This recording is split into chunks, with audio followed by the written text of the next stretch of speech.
she reaches the shore, and the wooden plank that she's on goes onto sand. And there on the sand, she takes the moment, begins crawling up just a moment, and then she gets maybe a few meters from the edge of the water and collapses completely. Around you there's sea and beach. Goes up for a little while, and then up at the top there's a bunch of grasses sprouting. There's these sand dunes, and you can see grass fields of some kind.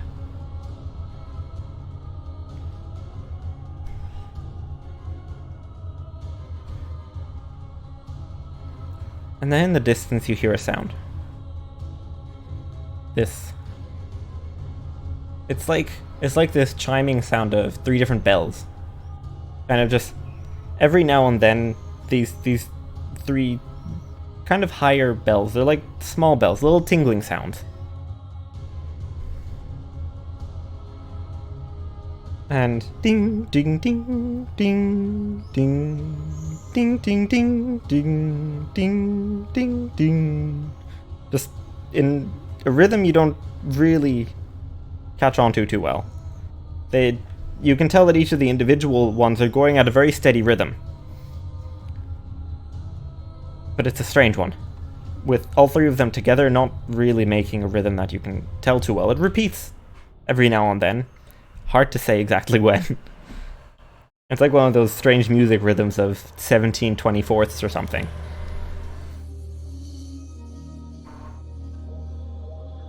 And the rhythm stops. And over the edge, just barely, you can see some kind of caravan moving along the dunes. As it stops, someone shouts, and a few figures run downward towards the ocean and find Lurien.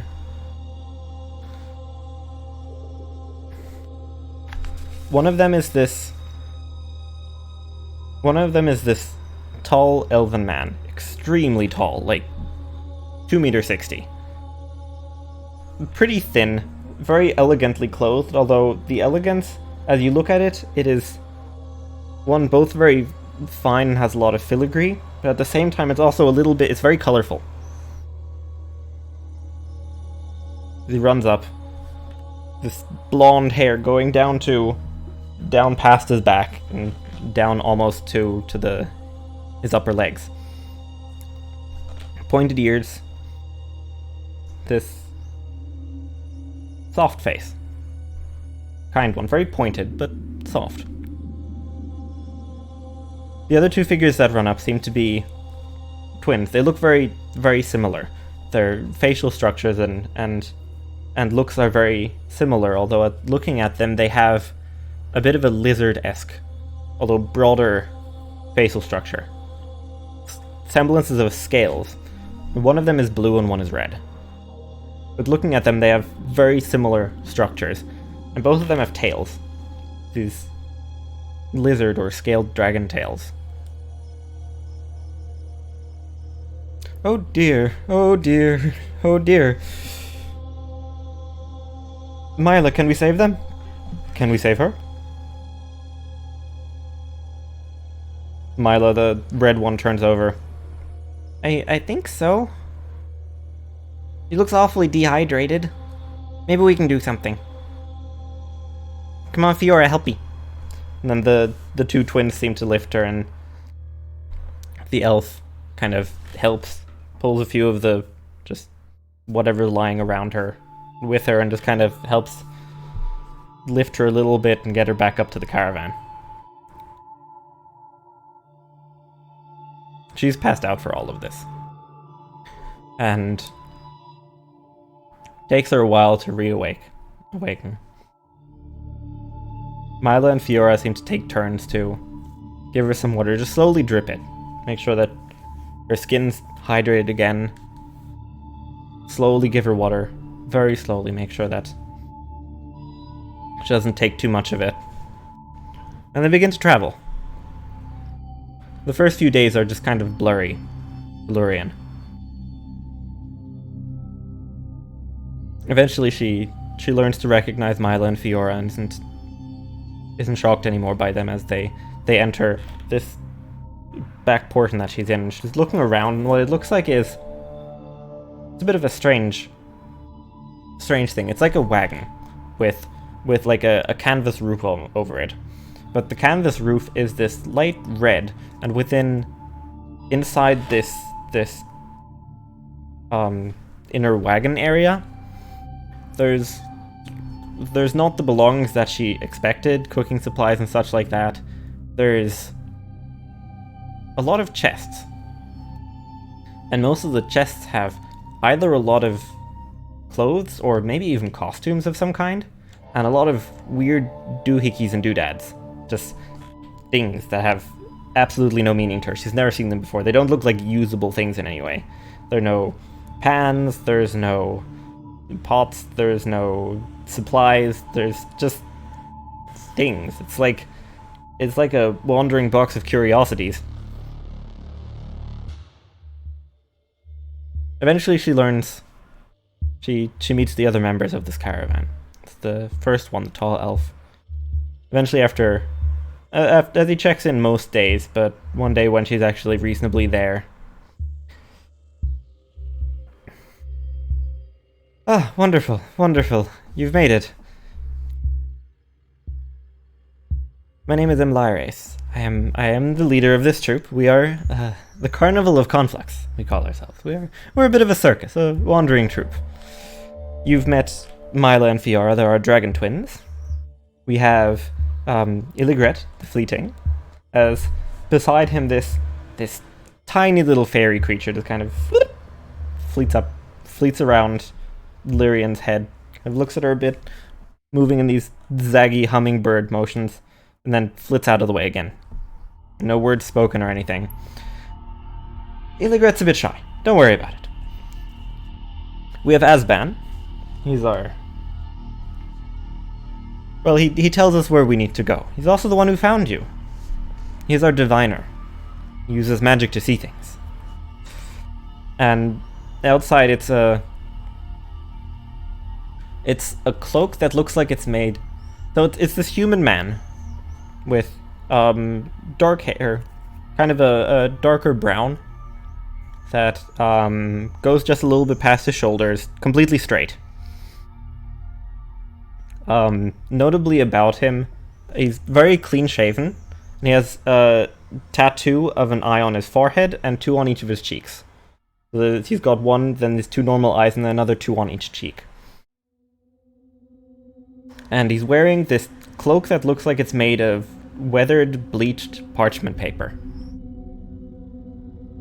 He looks in, nods his head, and doesn't say a word. And then finally, we have Loga. And Lurian looks around and sees Loga. Or at least what she figures must be Loga, because doesn't know who else it could be, as there is a cloaked figure in this massive, billowing black cloak with the hood over so far that you can't see. And it's sunny out, but the underneath the hood there's no recognizable face, it's just blackness. It goes into darkness extremely quickly, and she can't see the figure that's wearing this cloak. Loga's a bit shy as well, in his own way. You'll get to know them all, I'm sure. Where are you trying to go? We just found you on the beach. I'm afraid we're currently moving upward towards Nijmegen, if that suits you. Lurian looks around and hesitantly, trying to get to Leendar. Leendar, wonderful. It's not entirely on the way, but we can take you to one of the outposts and they can bring you further. Wonderful, wonderful. Glad to hear it. Oh, then why don't you join us? Just come with us for a while. We have a merry, wonderful time.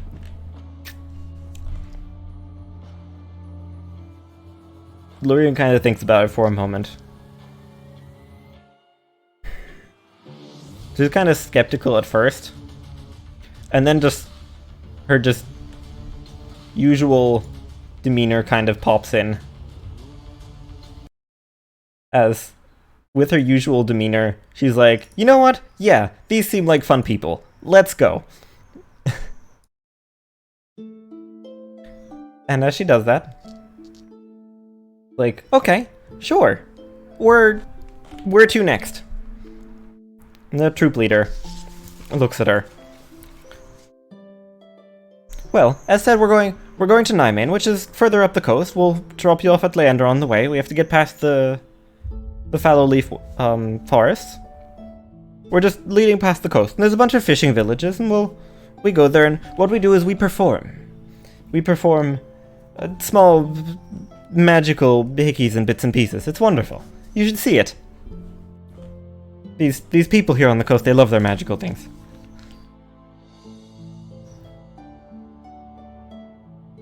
Maybe if you're good enough, you can even join us.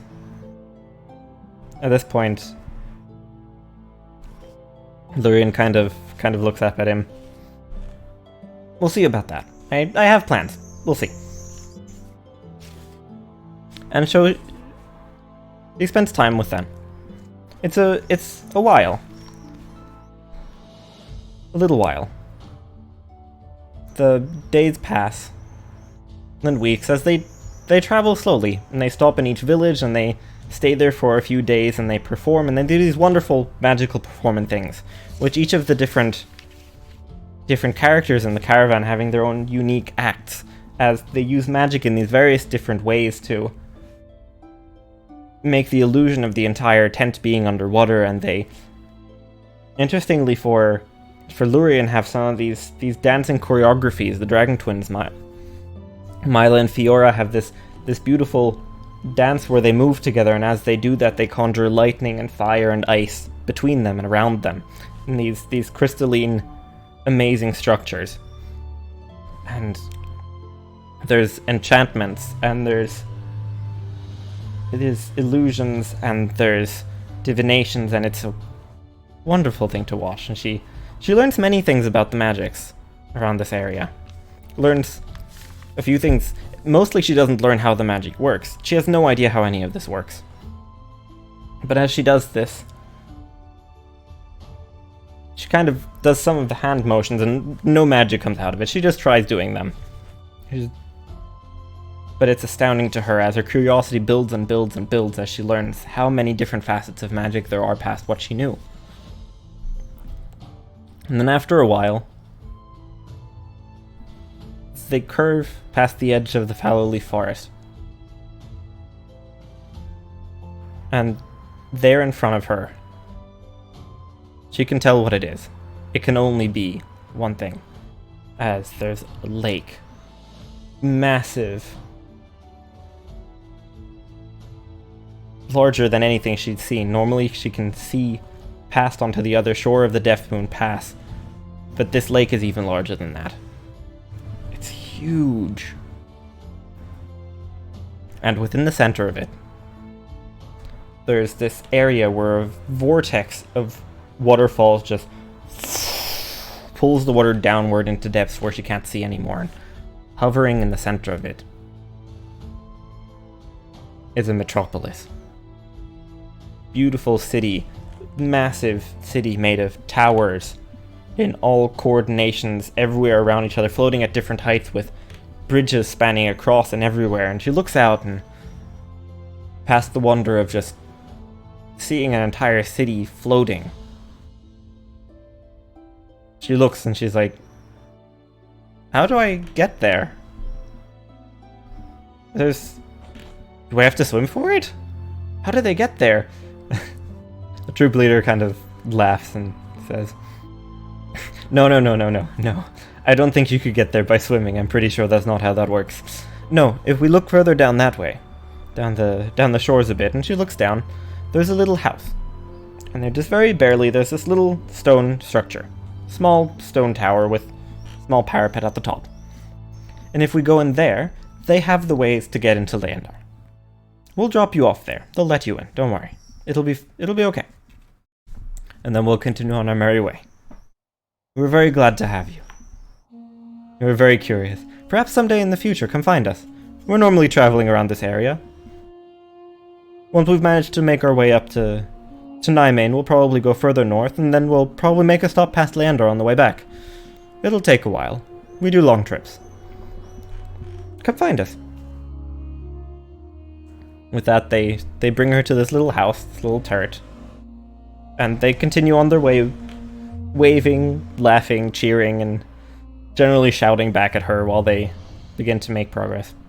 She turns around and she opens the gates, walks into this tower area, and there's not much in it. There's a little chair with a desk with some kind of bored-looking human in robes and a hood just kind of sitting at it, kind of scratching something into the table with like a carving knife or something small. And he hears the door and he looks up. Oh, you trying to get into Leander?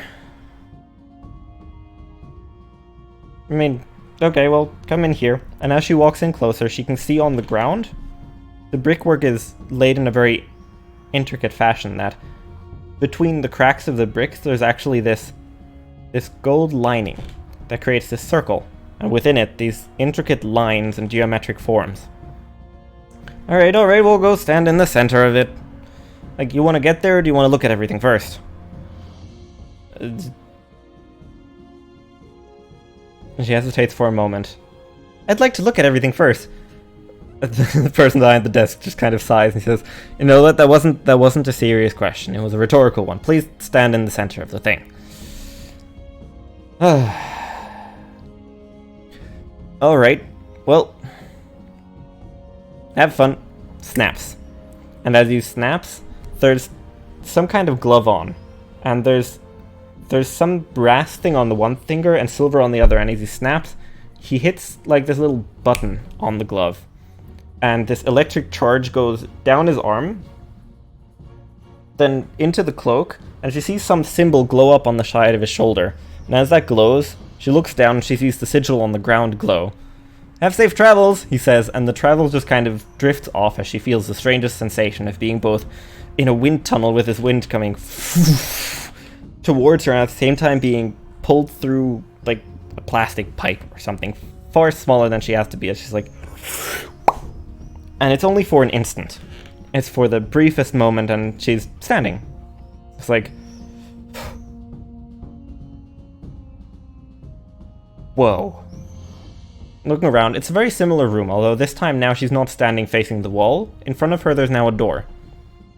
There's another small desk with another person sitting at it, not looking quite as bored. Alright, well, in you go.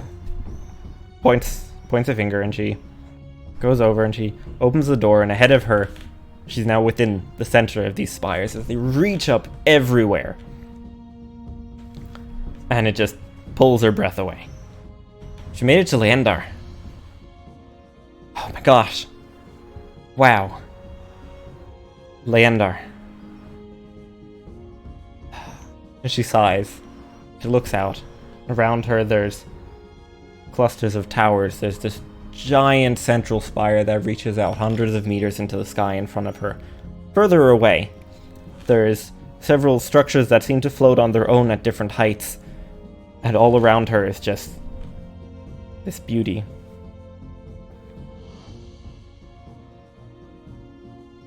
She made it to Leander. With that, what happens is the following. She, the young version, walks forward and begins walking into the distance, but you feel like you can't follow her this time. You're stopped somehow. As she begins walking her way inward. As you hear a voice in your head. It's familiar at this point, as you hear, but it's older. But it's Lurian's voice in your head. "Oh, Soren. Do you really have to tell my story again? I mean, I appreciate that you're here, it's very flattering. You know what? Don't mind me. Have fun," says, and the voice fades back from your head. But you can't move forward, and then you feel the same as you're pulled back out of the bottle.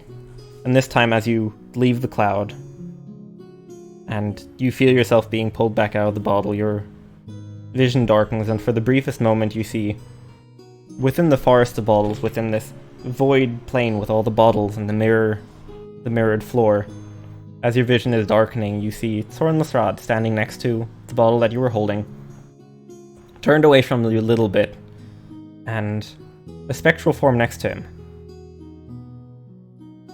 Spectral form of a